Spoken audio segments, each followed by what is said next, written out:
especulación molecular que le llama Harvey. Llegan y se sientan los directivos, como siempre. Cómo vender más y ahorrar costes. Esa es toda la estrategia de una empresa. Todo se puede resumir ahí. Producir más y ganar más. Y por tanto reducir costes.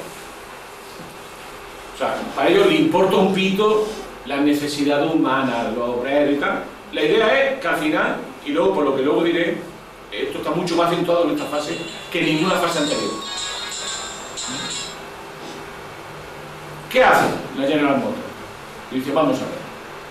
Esto me lo imagino yo.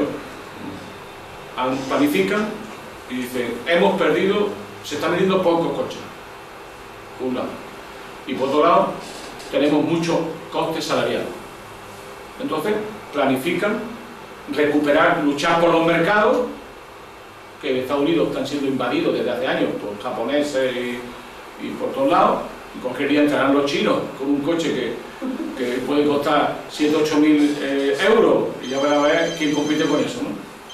Bueno, pues llegan y dicen, hay que ahorrar costos. Entonces, desde Detroit le dicen, hacen una planificación de empresa y su ingeniero empieza a ver cómo ahorran costos.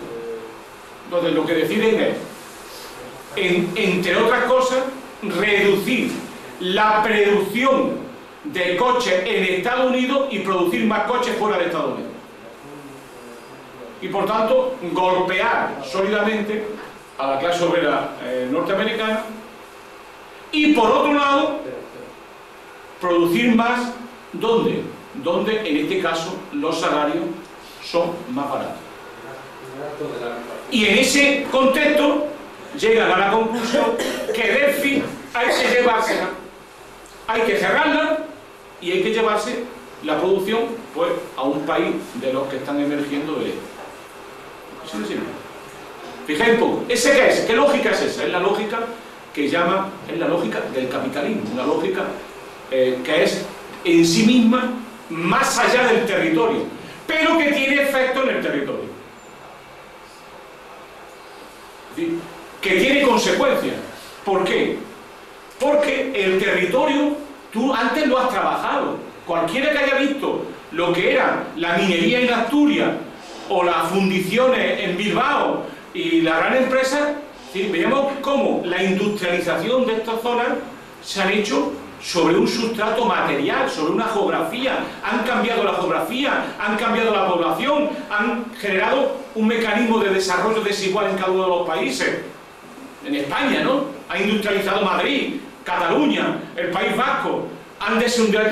Nunca fueron capaces de industrializar Andalucía. Andalucía les sirvió de mecanismo para, básicamente, de mano de obra barata. Es decir, pero eso tiene consecuencias territoriales. Hay ciudades que se han montado así. Y además, la clase obrera se ha forjado en vivienda obrera, hecho en gran parte por empresas o por los gobiernos para la empresa. No sé si vais entendiendo la lógica que está diciendo Harvey.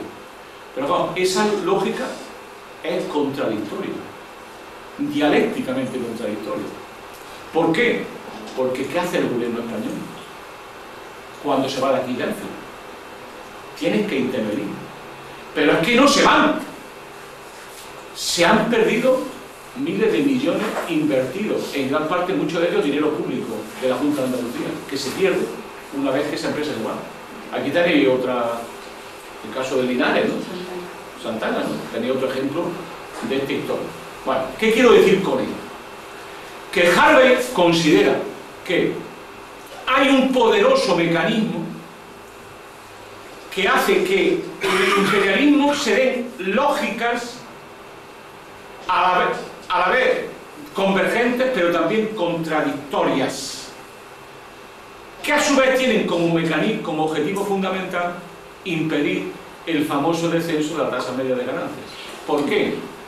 Haciendo y generando lo que él llama desplazamiento espaciotemporal. ¿Qué significa eso? Para tú reducir los excedentes de capital sobrante o los excedentes de mano de obra sobrante, ¿qué hacen? Como él dice, literalmente entierran en la geografía, en el territorio, miles y miles de millones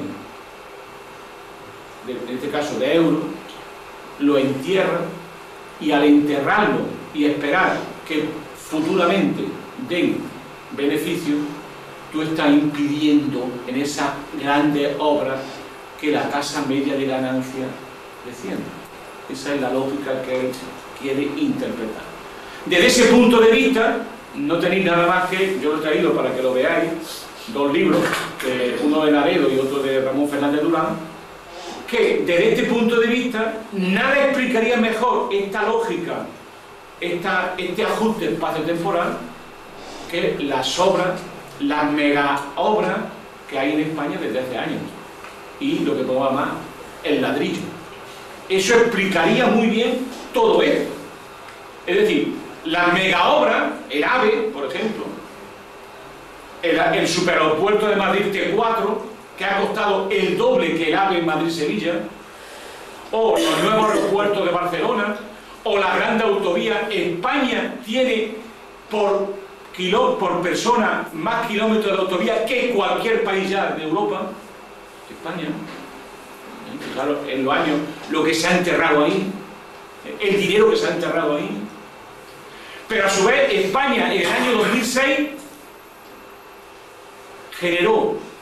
inició más vivienda que Alemania, Gran Bretaña y Francia juntas. Es decir, todo este mecanismo de intervención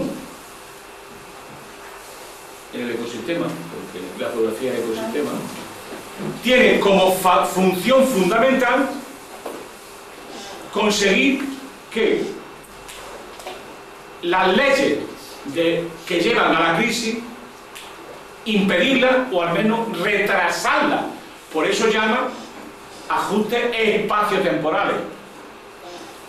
Pero el mayor ajuste espacial, ¿cuál es? Y esta es la esencia del imperialismo, que es llevarte capitales a otro sitio para obtener beneficios. Luego, hay una contradicción terrible entre, por un lado, los requerimientos de tu población que está en tu territorio y los requerimientos del capital que busca otra salida hacia afuera, y que la salida ya no la encuentra en el interior y la encuentra hacia afuera. Esa es la explicación que le da a él a las características en general del imperialismo y específicamente del imperialismo que trata de interpretar, que es la fase del imperialismo que comienza fundamentalmente después de la caída de la Unión Soviética y de esto que se llama la globalización. Hay un segundo concepto que David Harvey, no sé, Javier ha mandado por ahí un artículo largo que está en Viento Sur, en un número atrasado, son dos artículos de Viento Sur, donde David Harvey explica esto en 35 folios, más o menos. Y luego hay aquí, Javier ha dado una entrevista aquí, que han hecho aquí una cosa que habéis mandado, y lo explica más, ¿no? Estas cosas del marxismo y la teoría es que si no se estudia, pues no se sabe, ¿no? Como todo en la vida. Y claro, si no sabes te engañas. Eso es siempre. Pero bueno. La idea que estoy planteando, esa era la primera idea. Luego hay una segunda idea que tiene una enorme importancia estratégica, que David Harvey la saca, como de tantas cosas, del famoso libro sobre el totalitarismo de Hannah Arendt, que viene a decir lo siguiente, más o menos esa idea de Hannah Arendt, es una intuición que ella tiene, ¿no? Porque aunque el libro este ha pasado a ser un libro de análisis crítico durísimo del comunismo, es sobre todo, el primer tomo, es un análisis del imperialismo y una crítica durísima contra el imperialismo. Hannah Arendt viene a decir lo siguiente, que un sistema de propiedad privada que impone siempre una lógica de concentración económica cada vez más fuerte necesita tarde o temprano un poder político que acompañe a esa lógica